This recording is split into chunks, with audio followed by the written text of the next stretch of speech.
Moscow, April 1972. Donald Kendall watched Soviet Premier Alexei Kosygin take his first sip of Pepsi-Cola at the Sokolniki Park exhibition, knowing that this single moment could reshape Cold War commerce forever. The American CEO had smuggled cases of his cola past customs officials who'd never seen such a thing, convinced Vice President Nixon to play along with his audacious publicity stunt, and now stood beside one of the most powerful men in the communist world as cameras flashed. Kosygin smiled, nodded appreciatively, and uttered words that would echo through boardrooms and Kremlin offices for decades. "We like it very much." What Kendall couldn't know, what nobody in that sun-drenched Moscow park could possibly imagine, was that 17 years later, his company would accept a fleet of Soviet warships as payment for cola. Not symbolic warships, not decommissioned relics, but 17 submarines, a cruiser, a frigate, and a destroyer. Enough military hardware to briefly make PepsiCo, by some calculations, the operator of the 6th largest navy on Earth. The story of how a soft drink became entangled with Soviet oil exports, barter economics, and eventually a fleet of military vessels reveals something profound about the Cold War's final act.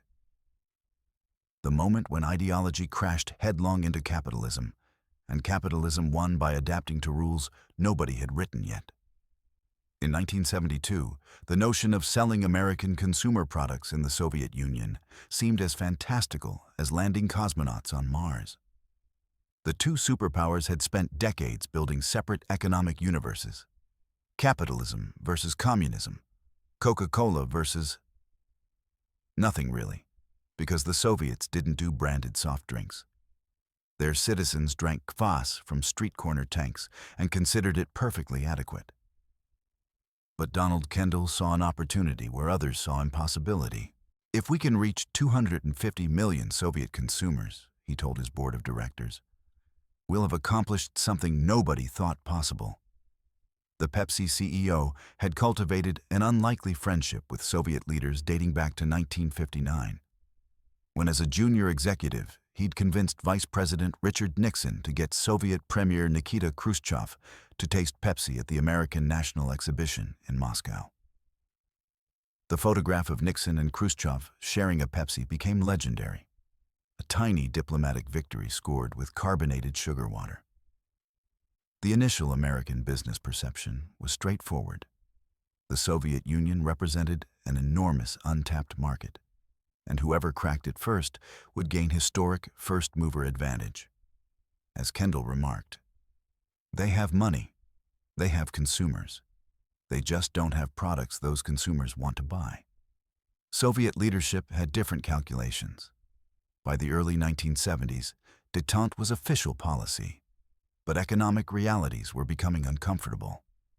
The command economy produced excellent tanks and missiles, but terrible consumer goods. Soviet citizens increasingly resented the gap between Cold War rhetoric about superior socialism and the shabby reality of empty store shelves. Minister of Foreign Trade Nikolai Patolichev saw Western consumer products as a pressure valve, a way to satisfy restless citizens without fundamentally changing the system. But the Soviets faced an immediate problem. Their rubles weren't convertible currency. Nobody outside the Eastern Bloc accepted Soviet money for international trade. As one Soviet official explained to Kendall, "We cannot give you rubles. They are worthless outside our borders. We must find another way." The solution they devised was elegant in its simplicity: barter trade. PepsiCo would sell cola concentrate to the Soviets, who would bottle and distribute it domestically. In exchange, the Soviets would give PepsiCo the exclusive Western distribution rights to Stolichnaya vodka. Pepsi would import Stoli, sell it in the United States and Europe, and pocket the proceeds. No currency would change hands. Both sides would profit. The U.S. State Department initially viewed the arrangement with bemusement. "We're not sure whether to categorize this as commercial trade or cultural exchange," one diplomat noted. But in an era of détente, where Nixon was planning visits to Moscow and Beijing, a cola deal seemed harmlessly symbolic. Besides, if it made the Soviets slightly more capitalist, wasn't that a win for the West? The CIA's assessment was more cynical. Internal memos expressed concern that PepsiCo was providing hard currency equivalent to the Soviet state through vodka sales, potentially funding military programs. But the counter-argument prevailed. Better that American companies engage the USSR economically than militarily. For both superpowers, the Pepsi deal represented something new. Not quite capitalism, not quite communism, but a hybrid experiment in making ideological enemies profitable to each other. The seeds of the Pepsi-Soviet relationship were planted in the Khrushchev era's brief kitchen debate period. But they didn't truly germinate until economic necessity forced Soviet leadership to reconsider their relationship with Western commerce. Throughout the 1960s, the Soviet economy maintained impressive growth rates in heavy industry and military production while catastrophically failing at consumer satisfaction. By 1970, Soviet citizens waited in lines for hours to buy basic goods. Black markets flourished. Western products, Levi's jeans, Beatles records, American cigarettes, commanded premium prices on the shadow economy. The Communist Party faced an ideological crisis. How could socialism be superior if its citizens desperately wanted capitalist products? Alexei Kosygin, who became premier in 1964, represented a more pragmatic faction within Soviet leadership. Unlike hardline ideologues, Kosygin understood that economic stagnation threatened the USSR more than any American missile. We must give our people something to hope for, beyond future communist paradise, he reportedly told Politburo colleagues in 1970. They want things now. Donald Kendall, meanwhile, had built his career on aggressive international expansion. While Coca-Cola dominated the American market, Pepsi carved out victories in international territories. The Soviet Union represented the ultimate prize, a massive market where Coke had zero presence, giving Pepsi the chance to become the dominant Western cola brand for a quarter of the world's population. The actual negotiations took 3 years. Soviet bureaucracy moved slowly, requiring approvals from multiple ministries: foreign trade, finance, food industry, and crucially, the KGB, which vetted all Western business arrangements for security risks. The Vodka-for-Cola barter scheme emerged from dozens of proposals. The Soviets initially offered payment in Lada automobiles, but Kendall recognized Americans wouldn't buy Soviet cars.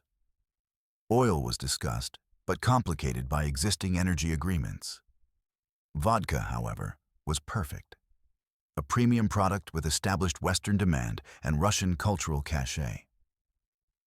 The deal was finalized in November 1972, during a period of peak détente.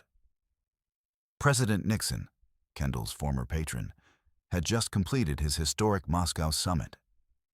The Strategic Arms Limitation Talks, SALT-I, had produced the first nuclear weapons treaty. Cultural and scientific exchanges were increasing. The Pepsi agreement fit perfectly into this atmosphere of cautious cooperation. PepsiCo committed to building bottling plants in the Soviet Union, ultimately constructing facilities in Novorossiysk, Tallinn, and eventually 22 other locations. They trained Soviet workers in quality control, supply chain management, and the arcane science of carbonation. In exchange, they received exclusive rights to import Stolichnaya vodka, which they marketed aggressively to American consumers as always authentic Russian luxury. The arrangement was formalized at a signing ceremony in Washington, D.C., where Kendall and Soviet officials toasted with both Pepsi and Stoli.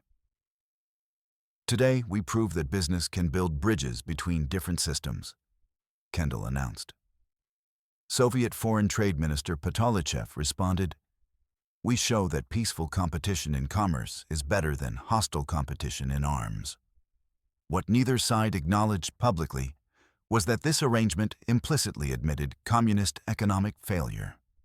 If Soviet citizens needed American cola and Soviet leadership needed American business expertise, then clearly the command economy couldn't satisfy basic consumer demand. But pragmatism trumped ideology, at least for the moment. By 1975, Pepsi was selling 500 million servings annually in the USSR. Soviet citizens lined up outside state stores to buy the exotic American drink. Some saved bottles as status symbols. Others used empty Pepsi bottles as currency in black market exchanges. The brown cola became a symbol of Western life, not threatening capitalism, but tantalizing consumer satisfaction. Houston, Texas, May 1989. PepsiCo executive Howard Pastor sat in a conference room reviewing the most surreal contract proposal he'd ever encountered. The Soviet Union, facing economic collapse, was offering to pay for $3 billion worth of Pepsi concentrate with military hardware. Not symbolic hardware. An actual naval fleet, 17 submarines, a cruiser, a frigate, and a destroyer. They're serious, his Moscow liaison confirmed over a crackling phone line. The vodka arrangement isn't generating enough hard currency anymore. They need more Pepsi but have no way to pay. They're offering ships. The backstory was both tragic and absurd. By the late 1980s, the Soviet economy was imploding. Oil prices had crashed, devastating the USSR's primary hard currency source.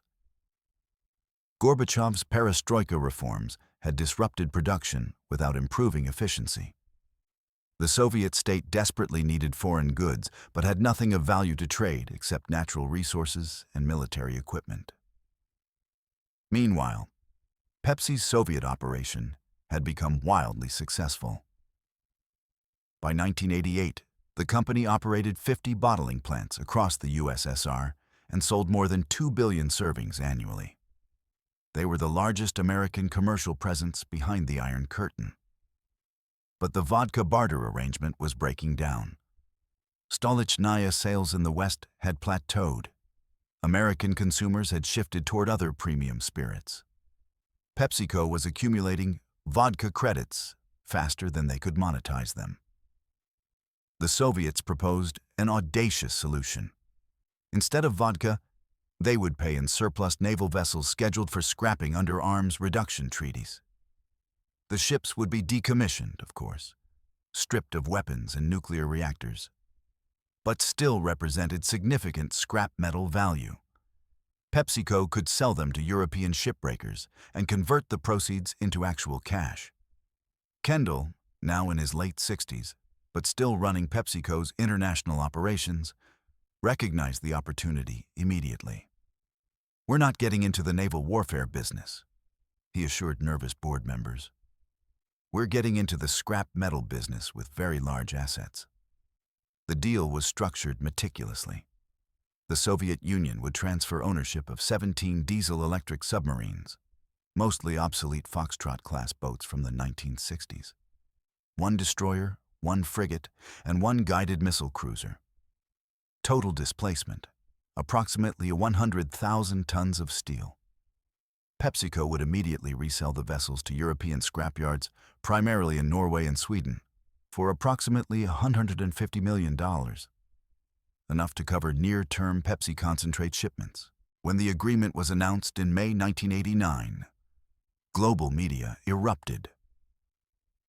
"Pepsi acquires Soviet fleet," read headlines worldwide. Late-night comedians had a field day.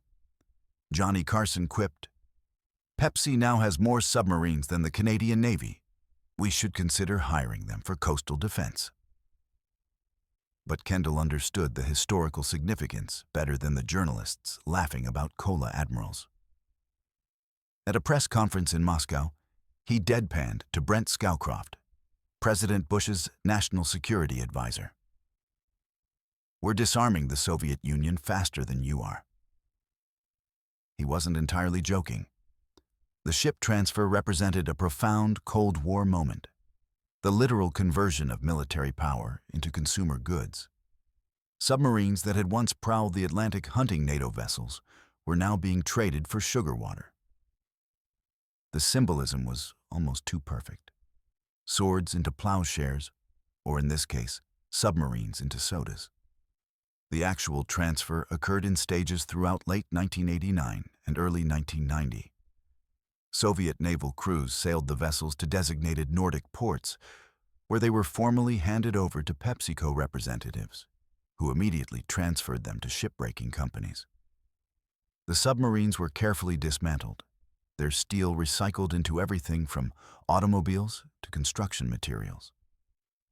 For one remarkable moment, between the time PepsiCo took legal ownership and the ships reached scrapyards, the company operated the sixth largest naval force on Earth by submarine count, ahead of the United Kingdom's Royal Navy.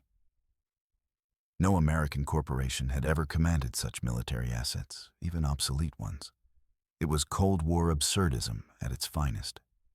Soviet citizens watched the news with dark humor. "We're so broke we're paying for cola with warships," one Muscovite told Western journalists. "Next we'll trade tanks for hamburgers." He was closer to truth than he realized. Within 2 years, the Soviet Union would cease to exist entirely, and Western fast food chains would indeed flood into the former communist empire, accepting rubles that had finally become convertible currency. American corporate strategy PepsiCo's ship acquisition marked a turning point in how American corporations approached the collapsing Soviet market. The company pivoted from barter arrangements to preparing for actual currency-based trade once the USSR inevitably transitioned toward market economics. Throughout 1990 and 1991, PepsiCo negotiated to convert their 26 Soviet bottling plants from state-owned facilities into joint ventures with emerging Russian businesses. They brought in Western management consultants, upgraded equipment, and began training a new generation of Russian executives in capitalist business practices.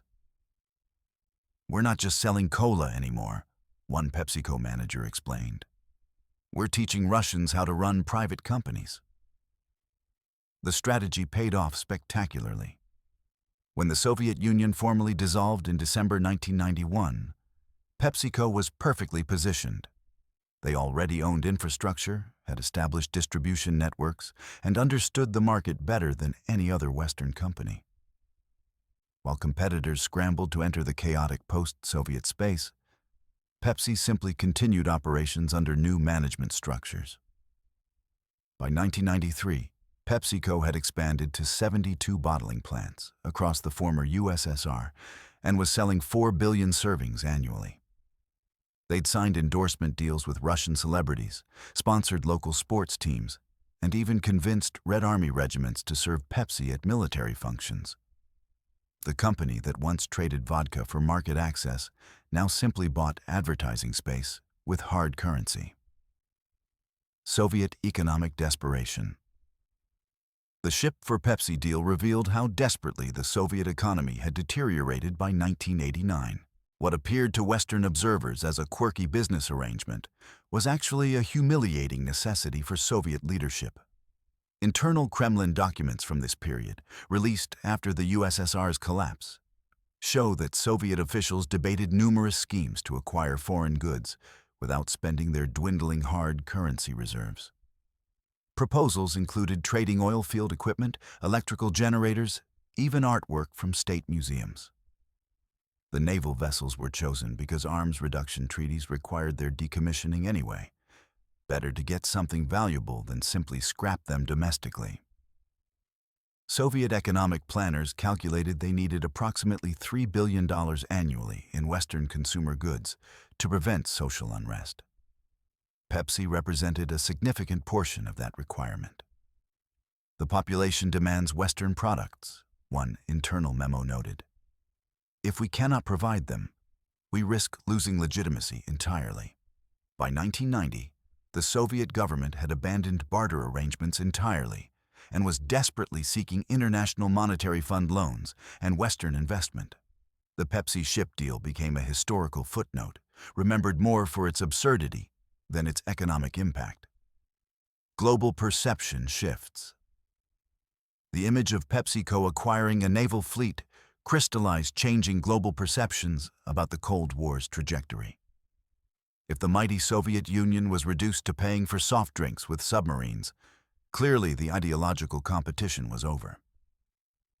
Western media coverage evolved from bemusement to recognition of deeper significance. The Economist published an analysis titled, "The Cola That Sank an Empire," arguing that consumer capitalism had defeated military communism not through confrontation but through seduction. Soviet citizens didn't want nuclear missiles. The article concluded, they wanted Pepsi and blue jeans. Eastern European nations, watching the USSR's humiliation, accelerated their own transitions toward market economics. Poland, Hungary, and Czechoslovakia all invited Western corporations to establish operations in 1990-91, explicitly citing the Pepsi precedent as proof that capitalism could peacefully integrate former communist economies. Even China paid attention. Deng Xiaoping's economic reforms had already embraced certain market mechanisms, but the Pepsi deal reinforced Chinese leadership's conviction that economic modernization required engagement with Western corporations and trade systems. Within months, PepsiCo and Coca-Cola were competing to build bottling plants in Beijing and Shanghai. The vodka aftermath, Stolichnaya vodka, the original Soviet product traded for Pepsi, faced an identity crisis after 1991. The brand was technically owned by the Soviet state, which no longer existed. Russian and Ukrainian distillers both claimed production rights. PepsiCo, caught in the middle, gradually extricated itself from vodka importing and focused purely on beverage production. By 1995, Stoli had fractured into multiple competing brands, each claiming authenticity. The elegant barter arrangement that had once seemed so clever became a tangled mess of international trademark lawsuits and disputed ownership. Long-term corporate impact. The Soviet experience taught PepsiCo valuable lessons about operating in transitional economies. When they entered Vietnam in 1994, China in 1982, and eventually Cuba in the 2000s, they applied the same patient, adaptive approach, accept local payment methods, build infrastructure, train local workers, and wait for economies to modernize. The company also learned that first-mover advantage in emerging markets creates lasting brand loyalty. Russians who grew up drinking Pepsi in the 1970s and 80s remained Pepsi consumers decades later, giving the company a sustainable competitive edge over Coca-Cola in the former Soviet space. The actual peak of the Pepsi-Soviet relationship came not when the company acquired the ships, but 6 months later in November 1989, when Berliners tore down the wall and PepsiCo executives realized they were witnessing the end of the very system they'd spent 17 years adapting to. Donald Kendall stood in Moscow on November 12, 1999, watching television footage of Germans dancing on the wall's remnants. Beside him, Soviet trade officials who'd negotiated the ship deal sat in stunned silence. "Everything is changing," one finally said. Everything. The numbers at peak were staggering. PepsiCo operated in every Soviet republic, employed over 50,000 Soviet workers directly, and indirectly supported perhaps 200,000 jobs through suppliers and distributors. They sold 6 billion servings in 1990, the highest single-year total for any American product in Soviet history. Their Soviet revenue exceeded $500 million annually, generated entirely through barter arrangements and in-kind trades. The fleet acquisition, for all its headlines, represented only a fraction of the overall relationship. The 17 submarines and 3 surface vessels were worth approximately $150 million in scrap value, less than 1/3 of PepsiCo's annual Soviet revenue. But the symbolic value was incalculable. As Kendall later reflected, we'd proven that capitalism and communism could coexist profitably. Then history proved they couldn't coexist at all. Participants from the Soviet side offered more melancholic assessments. Yuri Yaroshenko, who'd negotiated trade agreements for the USSR Ministry of Foreign Trade, recalled in a 1995 interview. "We thought we were being clever, trading ships we didn't need for products our people wanted. We didn't realize we were selling off our heritage piece by piece. The submarines were just the most visible piece." The immediate strategic outcome was unambiguous. PepsiCo emerged as the dominant Western brand in post-Soviet markets, a position they maintained for decades. Coca-Cola, despite aggressive investment after 1991, never overcame Pepsi's first-mover advantage in Russia and many former Soviet republics. But the broader geopolitical impact was more profound. The Pepsi deals, first vodka, then ships, demonstrated that Soviet economic weakness was terminal. Western intelligence agencies had long debated whether the USSR could survive economically. The ship-for-cola trade answered definitively. A superpower reduced to bartering military assets for consumer products was in its death throes. President George H.W. Bush's administration watched the Pepsi transactions carefully as indicators of Soviet economic capacity. When Soviet officials proposed trading ships for cola in late 1988, CIA analysts noted, "The USSR's willingness to liquidate military assets for consumer goods suggests economic crisis deeper than previously assessed." This analysis informed American strategy during the crucial 1989-91 period when the USSR collapsed. The public revelation of the ship deal also undermined Soviet prestige globally. Third world nations that had aligned with the USSR for economic support watched in dismay as the supposed superpower traded submarines for soda. Cuban, Vietnamese, and North Korean officials all reportedly expressed shock at the arrangement's humiliation. The propaganda value of Soviet economic success, always exaggerated, evaporated entirely. Perhaps most significantly, the Pepsi experience revealed that capitalism's victory in the Cold War came not through military confrontation or even diplomatic pressure, but through consumer seduction. Soviet citizens didn't rebel because they opposed communist ideology in abstract. They were frustrated because communism couldn't provide Pepsi, Levi's jeans, Western music, and other consumer goods they'd glimpsed in magazines and films. The USSR lost the Cold War in part because it couldn't compete with PepsiCo. Today, PepsiCo's brief ownership of history's only corporate navy serves as Cold War shorthand for how profoundly the conflict ended. Not with nuclear exchange, but with commercial transaction.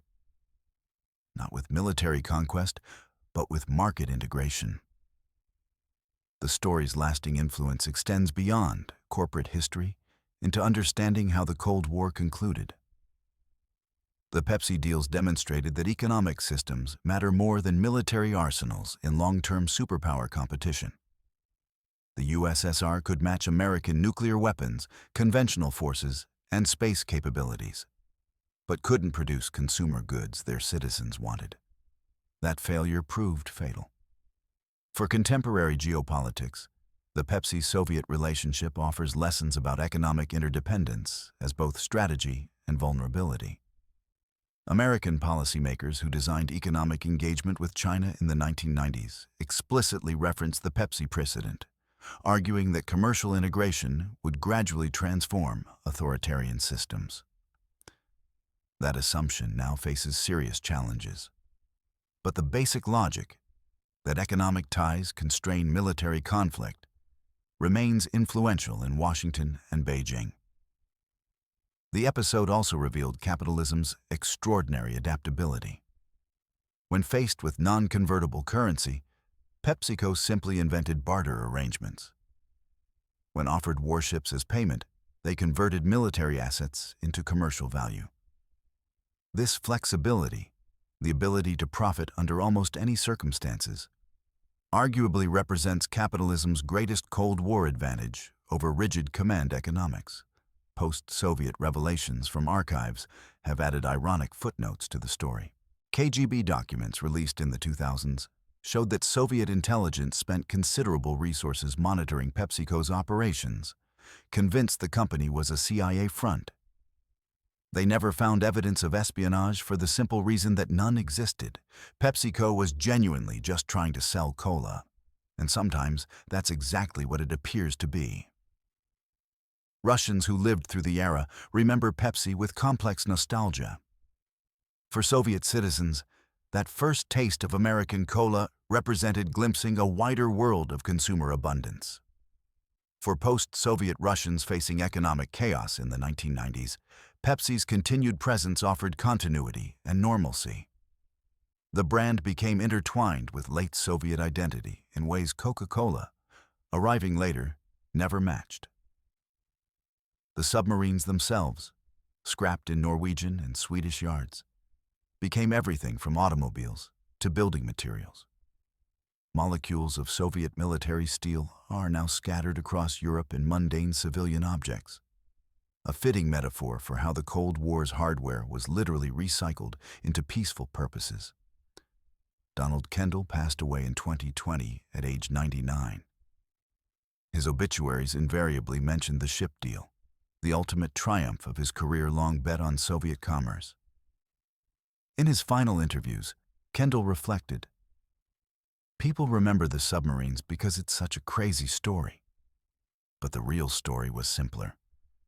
We believed Russians wanted the same things Americans wanted, a cold cola on a hot day. Turned out we were right." That simple truth, that human desires transcend ideology, may be the Cold War's most important lesson. The conflict that threatened nuclear annihilation ended partly because Soviet citizens wanted Pepsi more than they wanted preservation of communist purity. The superpower that couldn't satisfy that basic consumer demand eventually collapsed. Its submarines traded for soda. Its ideology dissolved like sugar in carbonated water. When historians assess how the Cold War ended, not with fire but with commerce, they might do worse than start with the bizarre tale of how Pepsi briefly commanded submarines, sold vodka, and helped seduce an empire into obsolescence, one cola at a time.